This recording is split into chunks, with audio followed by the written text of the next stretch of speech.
Hello everyone, எல்லாருக்கும் வணக்கம். இன்றைக்கி பார்த்திங்கன்னா ரொம்பவே சிம்பிளான ஒரு லஞ்ச் மெனு தாங்க பண்ணியிருக்கேன். அதை உங்களோட ஷேர் பண்ணிக்கிறேன். இது பார்த்திங்க அப்படின்னா கருவாட்டு தொக்குங்க. நெய் மீன் கருவாடு பார்த்திங்கன்னா லாஸ்ட் வீக் சந்தையில் கிடச்சிது. ஸோ அதனால் வாங்கிட்டு வந்து இந்த வாரம் பண்ணிட்டேங்க.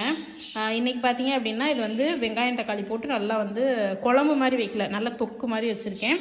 நம்ம வந்து சாப்பாட்டுக்கு பிறகு சாப்பிட்லாம், இல்லை அப்படின்னா மிளகு ரசம் வச்சுருக்கேன். அதுக்கு வந்து சைடிஷாக கூட வச்சு சாப்பிட்லாங்க, ரொம்ப நல்லாயிருக்கும்.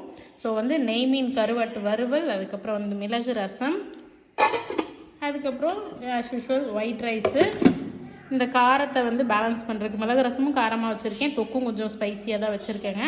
அது காரத்தை பேலன்ஸ் பண்ணுறதுக்கு கொஞ்சமாக தயிர் வச்சுருக்கேன். இது வந்து நாட்டு மாட்டு பாலில் போட்டது, ரொம்ப தண்ணியாக தான் இருக்கும், ரொம்ப திக்காக அந்த எருமாட்டு தயிர் மாதிரி இருக்காது, ஆனால் நல்லா இருக்குங்க சாப்பிட்றதுக்கு. ஸோ இன்றைக்கி வந்து லஞ்ச் மெனு இது தான். இந்த ரெண்டுமே வந்து நான் ரெசிபி கவர் பண்ணியிருக்கேங்க, நெய் மீன் கருவாடும் ரசமும். சீக்கிரத்தில் நான் போஸ்ட்